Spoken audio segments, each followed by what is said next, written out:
Mini episode 1355 of the FDH Lounge is brought to you by Sportsology, delivering unconventional columns and webcasts about sports, TV, music, movies, and more. Follow them on the web at sportsology.com. The FDH Lounge. You'll want to schedule your life around it.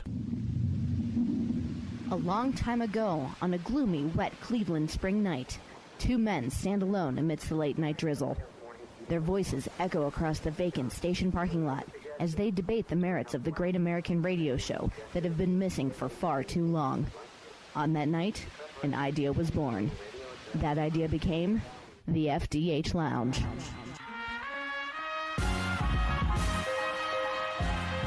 Welcome to the FDH Lounge. Hello, everyone. Welcome to FDH Lounge Mini Episode 1355. This is FDH Managing Partner Rick Morris, and it's this time of year again, albeit somewhat belated from the usual because of the pandemic, but it's time for our 2021 NBA Finals preview, and for that, I bring in our FDH Hoops analyst, Ben Chu, my good friend, a longtime FDH Lounge dignitary, and Ben is on quite a winning streak, going back at least, I think, to 2014 as far as successfully picking the winners here in the NBA Finals once we've gotten to this point.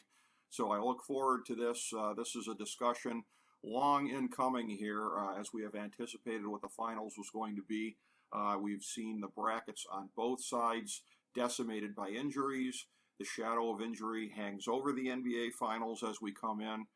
It seems fitting for the year 2021 because it's happened so many times already, and we'll see in the end who's able to get over between Phoenix and Milwaukee. I won't say it's the dream matchup we didn't get in the 70s because the Suns were there in 76 and lost, and the Bucks were there in 74 and lost. Just a coincidence on that score.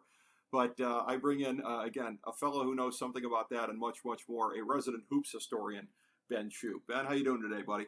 I'm good, Rick. I'm happy to say that the residual check finally cleared after all this timeline. So that's why I've been gone for this very nice timeline. Cancun was very nice. Very nice. Glad to hear it. Nothing but the best for our FDH Lounge dignitaries.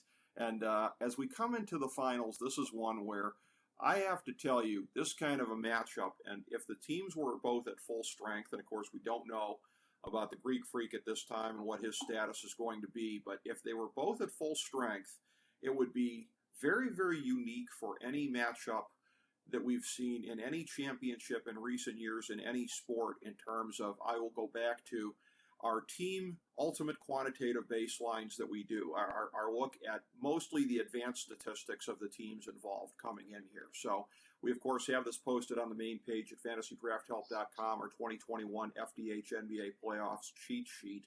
And looking at the total numbers for both teams, in the composite ranking, Phoenix came out third, Milwaukee came out fifth. But when I give you the numbers by category, it's striking how close together they were in all but one or two categories. In our final power rankings, Phoenix was third, Milwaukee was seventh. Offensive rating, Phoenix sixth, Milwaukee seventh. Defensive rating, Phoenix 10th, Milwaukee 9th. EFG, Phoenix 5th, Milwaukee 3rd. In TS percentage, you have Phoenix 4, Milwaukee 5. Assist to turnover ratio, a little bit of a difference here, Phoenix 2, Milwaukee 12. But then three-point percentage, Phoenix 8, Milwaukee 2. Again, the total number of points between them, Phoenix at 38, Milwaukee at 45, and of course, when you're doing these kind of rankings, the lower number is the better one. But it's not just, like I said, Ben, that they were close in the overall numbers there, 38 and 45. It's how they got there. Outside of assist-to-turnover ratio, you didn't have a difference of more than 6 points in the standings in any category, which is almost unheard of. Right, and I think overall, too, one point we have to make is during the regular season, these were two teams that were very high in overall net rating. I believe they were both in the top five. Yes. And it's not really shocking, just kind of if you look at the mirror images of both of these teams, is that while there is a little bit of a difference, if you really just remove the honest from the equation, you really have two very similar teams. True. That is very true. Now, having said that, with him, I think the best case scenario for Milwaukee is that they have a somewhat hobbled version of him some of the time. That's what looks to be the most likely, I think.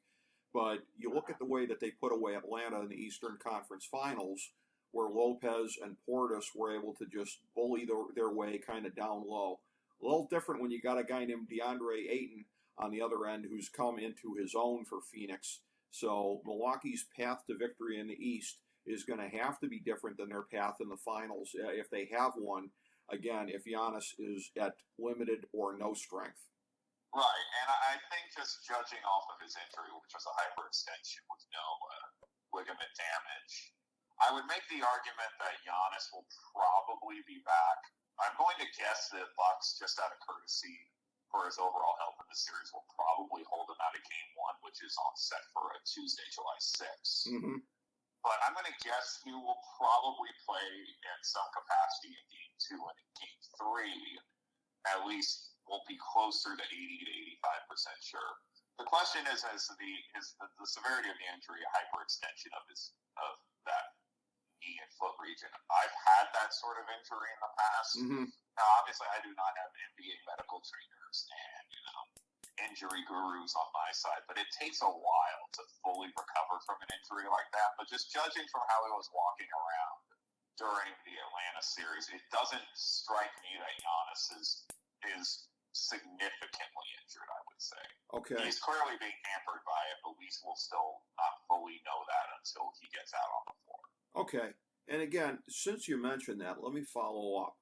And again, with the caveat, you're not an NBA player or anything like that, but when you have that kind of a knee issue, and again, there's no structural damage, but to use the word again, structurally, is this kind of thing where you put a brace on it and it can kind of help, or you treat it this way or that way? Like, what can be done basically? Most of the time they say it's a brace. When I was dealing with a similar injury, what I've also read about the injury itself, it's usually a soft brace or a soft cast or something that can help alleviate the pain. It wouldn't shock me if you take some form of a shot or sort of some pain medication to deal with that pain. But I also think the Bucks are not stupid as an NBA team, that they don't necessarily need Giannis in this series for the full 7 games. Sure. They're really looking towards probably getting him ready for at least, I would say, if you really want to be as uberly cautious as possible, you use him in Game 3 and Game 4. Okay. Well, one more follow-up on that, and that being, as somebody who right now is dealing with a little bit of sciatica, and if I haven't done enough of my stretching exercises, sometimes going upstairs I can get a little bit of a buckle going. So are we talking just pain that he's dealing with, or the potential for it to buckle potentially at some point? I mean, the buckle could definitely come into play. Okay. I think the major issue is that it is I remember too, based on an article I did read recently, I believe it was in The Athletic, that said that he has been practicing, he has been sort of going through strengthening the injury and trying to get through it, but he just hasn't done any on-court drills yet at this timeline.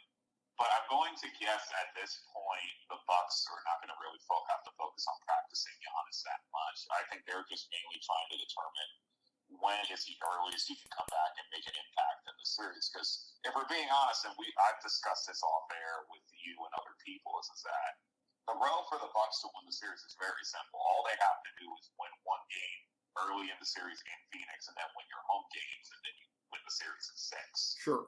So I think they can do it. It's just going to be the major question for them is that if Giannis isn't 100% in the games they need to win, is Chris Middleton, Brook Lopez, and Drew Holiday enough at the end of the day? I mean, and my sense in looking at it is, and again, I look at what they did to Atlanta, where I think, again, they exposed a little bit of Atlanta's weaknesses here at this point in terms of what they have to do. And that's not even a slam. I mean, nobody really picked Atlanta to make the conference finals. But in order to make it to the next level, they got to get a little bit more beef down low to be able to keep from getting bullied the way that they did by the Bucks. A very, very effective strategy by Coach Bud the last 2 games of the series here.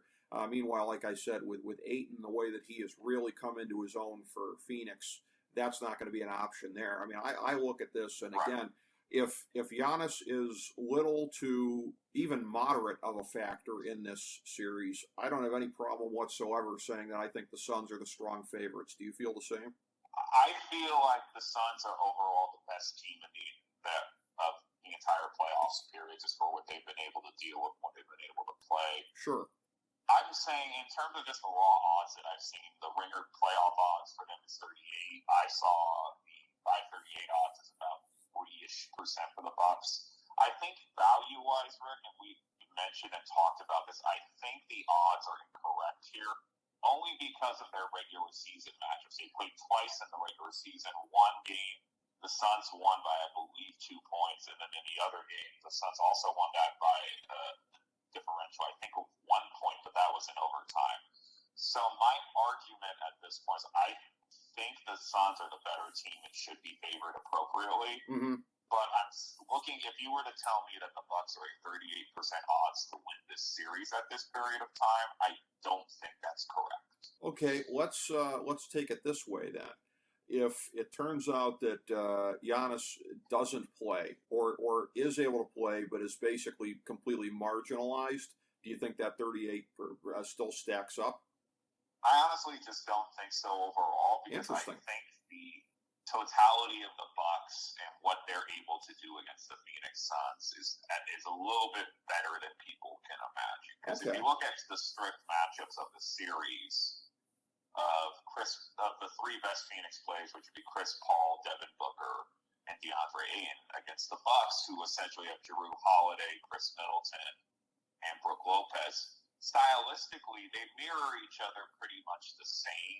I don't know if you can really say that Middleton's defense is going to be good enough on Devin Booker, who they'll be throwing at Devin Booker constantly in this series. Right.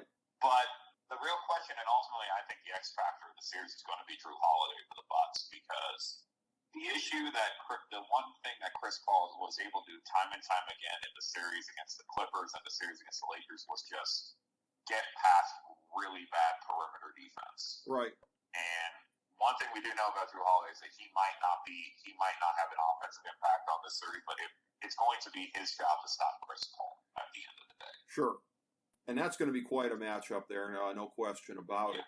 And again, when you're looking at the guards in the series and the key players, and somebody who, again, I think has an excellent chance to be the MVP of the series, although for as much as sentiment comes into it, if the Suns win, unless Chris Paul is really marginalized defensively, it's hard to see him not getting it. But Devin Booker, the way that he has stepped up, asserted himself, this is one of these things there where I think for all the players in the league, like Zach LaVine, I'll mention my guy Colin Sexton, whatever, all this smart mark crap about, that guy that's a guy that puts up empty stats on a bad team. That was the rep for Devin Booker, and that's why he didn't get his full respect until at least the bubble last year, where Phoenix really kind of started to turn it around. But him really stepping up to become an upper echelon, arguably top 10 player in this league has been obviously a big highlight of this playoff run.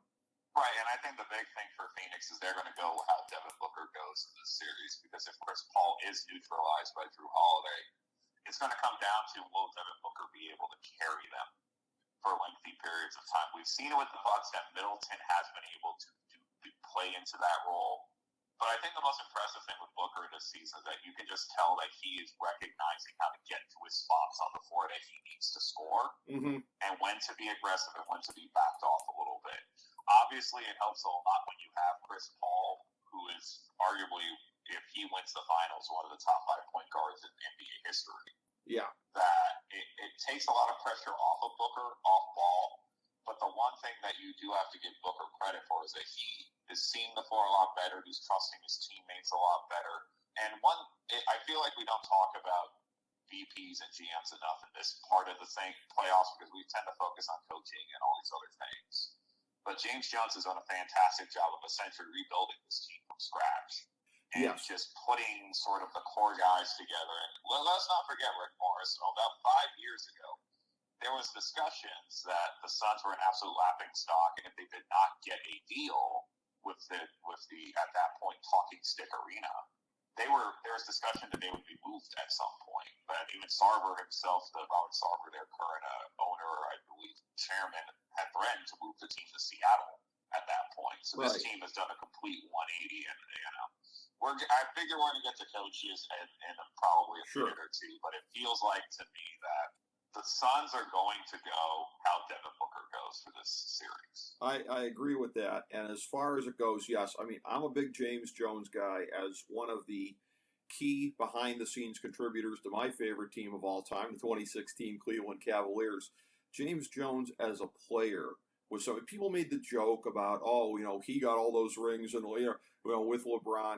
Well, LeBron always wanted him on his team because he was a winner. He taught other guys how to win. He led by example. Kevin Love called him the greatest teammate he ever had and somebody who taught him so much.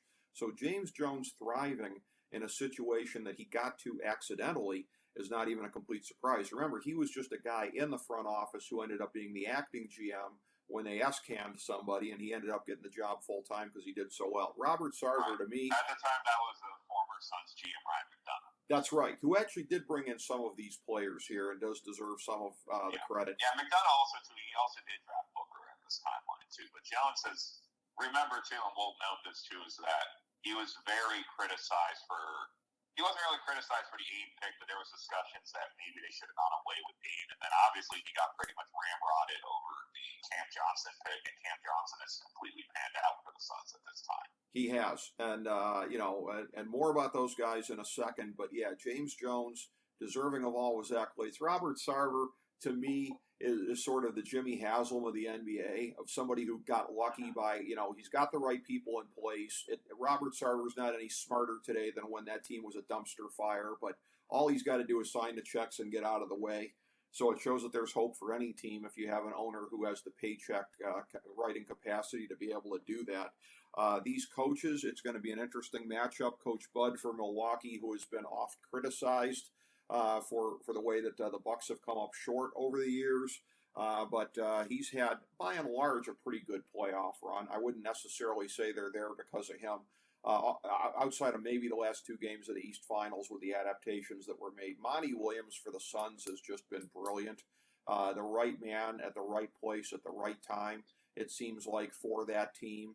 And just a part of the way that the team has gelled so well. Monty Williams is inextricably part of that conversation as far as how Phoenix has come together and taken this gigantic step this year. Right, and I think overall Monty was probably, remember too, he was with Chris Paul in their first go-around yes. with New Orleans. Exactly, full circle. He's probably instrumental in keeping that team together. And the one thing that has been very impressive of just this run for them, because we tend to forget that they were not favored against the Lakers despite being the overall number 2 seed and probably the best team in the league if you really wanted to make the argument just based on the raw data alone. But Monty has done relatively a great job. And the one thing I think he's been really intelligent about how he's been focusing this team is to focus. There was early on, I believe, in the Lakers series where they caught him on a coach wire, essentially telling this team that, you don't want to have any regrets in the future at this point. So right. Just make sure to win now and we'll be able to get there. Essentially, that's the gist of what he said. Yep. And I think that he's ingratiated himself in the culture, like you've already noted. And I think having that connection with Chris Paul and building these young things with DeAndre Ayton and a lot of their younger players, I honestly think that this team, moving forward, despite what many people will say about how the Lakers could bounce back, how Dallas will jump up, how Utah will be able to retool, this Suns team is not going anywhere anytime soon. No. Even if you remove Chris Paul from the equation, that doesn't necessarily mean that this team cannot figure it out, especially with how Cameron Payne has been playing in the bubble and in this regular season. To switch quickly to the Bucks, I think Budenholzer.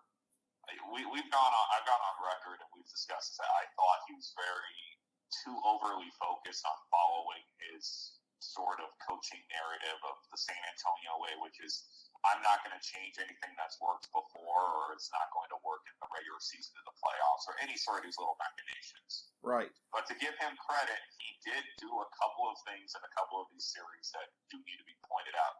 He focused a little bit more on switching defense in the Brooklyn series, and then in this series against Atlanta, they were focusing more on preventing Trae Young from getting into the paint. Right. One point that I felt that is going to be kind of forgotten in the Hawks series was that the way that Trae Young was able just to get to the basket in Game 1 and Game 2 was pretty relatively easy.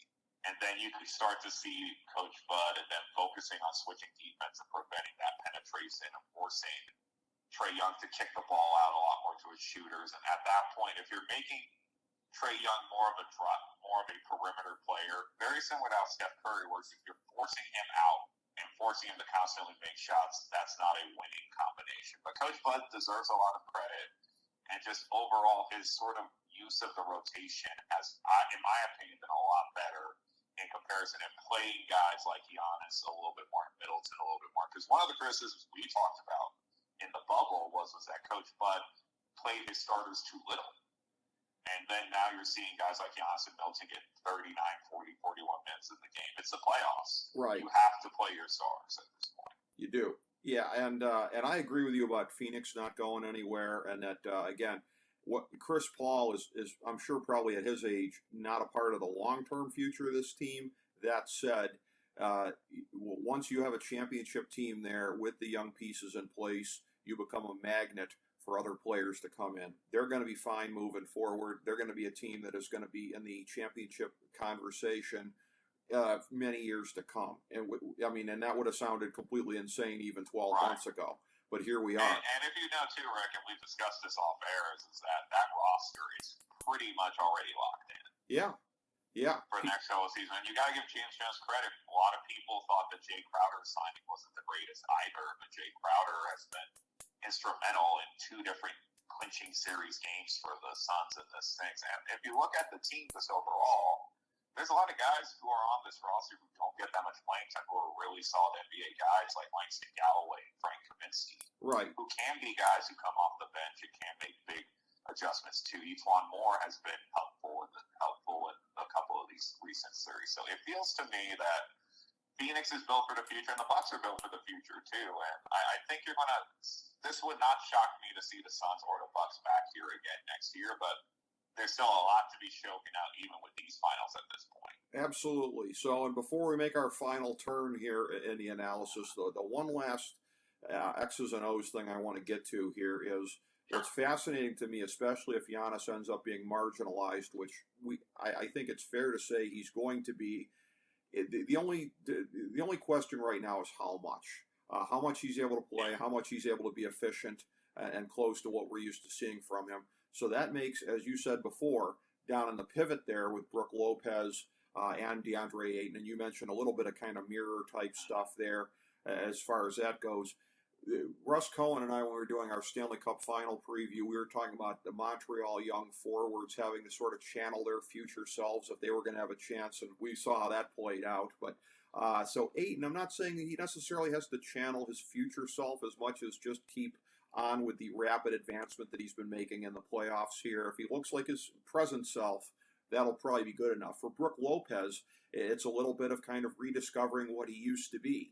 Again, he's become more of a finesse player in Milwaukee because that's what fits into the system. He's capable of doing that. He's the rare stretch 5, but it seems like for Milwaukee to have any chance whatsoever, Brook Lopez is one of these guys who, at this point, with all due respect to him, he's more of the Brook Lopez name than when we think of Brook Lopez, because he's not prime Brook Lopez anymore, but he sure looked like it toward the end of the Atlanta series, and they're going to need a lot more of that against the very tough DeAndre Ayton, aren't they, if Milwaukee's going to have a shot?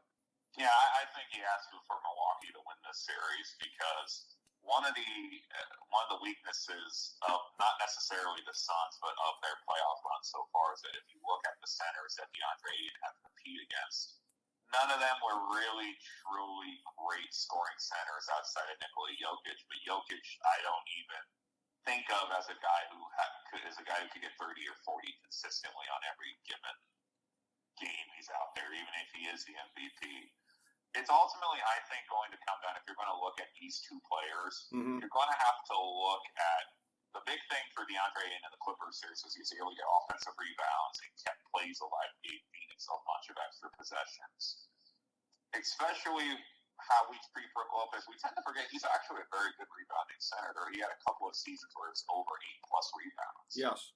So ultimately, I think for the one kind of thing that Lopez can do is that he's going to be able to bring DeAndre Ayton out of the paint area, because you saw in the Clippers series and you also saw in the Lakers series when they took out their big guys and were forced to play sort of that's against these small ball Lakers and Clippers lineups. The Suns did struggle with that because they were unable to guard everyone on the floor. Now I think Brook Lopez has been inconsistent, and we might see a little bit more of Brook Lopez overall. But I think it's not necessarily going to come down to which center plays better. It's just going to more come down to if there is an advantage on either side. If one swings the tide the other way, I think that will have a bigger impact on how this series could play out.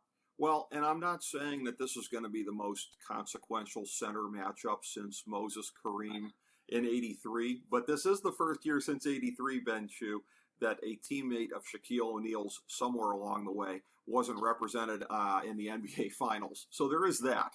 Maybe it's just a coincidence. And I also think, too, if you just look at sort of how both guys are, is that Ade's gotten a lot more aggressive, especially in the paint, and able to get these sort of finesse shots and being able to contort his body a little bit better. That's one thing I noticed, especially from his rookie years, that when he used to try and get into the paint, it was pretty much a lot of power. Now it's a lot more finesse, and I think what's happening now for Lopez is during those last two games against Atlanta in the Eastern Conference Finals, he's had to relearn how to be aggressive a little bit again in the paint. Right. Yeah, very interesting to have two guys like that can flip the switch and go either way, potentially from finesse to the more brute kind of a game. As you look at it here, again, I have to say you're influencing me a little bit in my prediction here. I came in, and because, again, we're expecting, like I said, a marginalized to whatever degree Greek Freak in this series. Suns in 5. I'm still not going to say Suns in 7, but I'm going to say Suns in 6. On this because, it's going to go longer than I thought it was going to go after talking to you, but that's my pick. Okay. All right. So I have been correct since 2014. Is this correct? At minimum. I don't think the last year of the San Antonio-Miami one, I think we were both wrong on that. I think we both picked Miami. I think we were, yeah. I don't think we were either right on that. You and I. So I have at least, what is it now? It's now officially 7-year streak. You do, and by the way, and Toronto over Golden State in 2019, that's the biggest one of all that was a surprise. You and I both got all 4 of the Golden State Cleveland ones right, but the toughest one by far of maybe the last decade you got right as part of that 7-year streak. Okay. I'm just noting this because if I'm wrong this year, I just want to make sure that it's better to go. I prefer to go 8-0, but I'd rather 7-1 is not too bad. Sure. At the same point. I'll be honest too, Rick. Initially, my thought process was Phoenix. Phoenix has clearly been one of the better teams in this playoffs, just generally, just overall. And look, there's just so many good stories with the Suns right now. CP3, Monty Williams possibly getting a ring after dealing with the tragedy of his wife dying in a car crash, and just the young Phoenix Suns bouncing back into sort of this relevancy of a prominence in Chris Paul's sort of one shining moment of his career. Yes. But for some reason, and I'm going to be out there and say, like, this, again, could be entirely wrong, but the way they played in the regular season and the way that both of these teams match up and just sort of looking at the odds making, I'm going to do something that I think doesn't make any logical sense. Initially, I originally had Phoenix in 7, but I'm just going to channel my inner Brandon Jennings, and I'm going to go Bucks in 6. Bucks in 6. Wow. Well, it would be on their home court, and again, man, that is something where. So let me ask you this as we go back to '99 here for a second, and the originator of this. Are you saying Greek Freak, Ewing theory? No, I'm not saying Ewing theory here. What I'm saying is that I outlaid the path earlier on, and we've discussed this. And one thing we haven't touched on, this has been an incredibly weird year for home court advantage. It's been very minimal at best. It has been. So it would not shock me if a scenario plays itself out where Milwaukee wins game 1 or game 2 on the road against Phoenix, and then are able to take home court advantage and play inside the Fiserv Forum fans. We've saw they're rowdy. And if we're being honest, we've discussed the bubble and stuff like that. It almost kind of feels like to me that this is sort of not Milwaukee's year. This is the year that they should have had last year. True, yeah. It's sort of karmic retribution, Rick. Yeah, or the year before when they gagged against Toronto. But again, for anybody that thinks that Ben is crazy, I'll go back to 2 years ago. And like I said, the Toronto pick, you said that the analytics and some of the things like that were really pointing towards Toronto, and you were right about that. So you went out on a limb 2 years ago. You were right. This is definitely going out on a limb. It wouldn't be going out on that big of a limb if Giannis was healthy, although I think I would still lean towards Phoenix, even if I knew he was going to be healthy, just because I think they're a more well-rounded team. And as we've been saying, too, Chris Paul... And this is one thing I want to note, too. This is not indicative of the Phoenix Suns at all. Oh, no, not at all. I'm just looking at the percentages and looking at the raw data and just looking at how both of these teams played in the regular season and how they're advancing. And I hate to say there's just all the things going on, too, is I think that the one thing I will note is that this pick might be entirely wrong, but what I do believe is that the Bucks are being undervalued by everybody right now. Very possible. The Kool-Aid is officially out on Chris Paul and the Phoenix Suns, and if I've learned anything about the Kool-Aid, when you do get it, when it gets down to the bottom of down to the bottom of the pitcher, there's problems. Well, exactly, and I think again this has a very, very strong chance to be the John Elway moment here for Chris Paul. When you're talking about a player of that magnitude that late in the career, and I think that's what's going to drive a lot of the fascination of the series. Like you said, Chris Paul already takes another step up in his place in history books, just being in the finals, but to get it home all the way, that closes the only remaining question on his career and really takes him to another level. So many great stories to follow, and look forward to checking out everything, of course, in the aftermath of the finals with you and as we move on into the next season. But a great conversation as always, Ben Chu. Thank you so much, my friend. I appreciate it, Rick. Bucks in 6. I say Suns in 6. We'll see which of us is right. The smart money is usually on Ben Chu, so we shall see. But again, thanks so much, Ben, and thank you, everybody.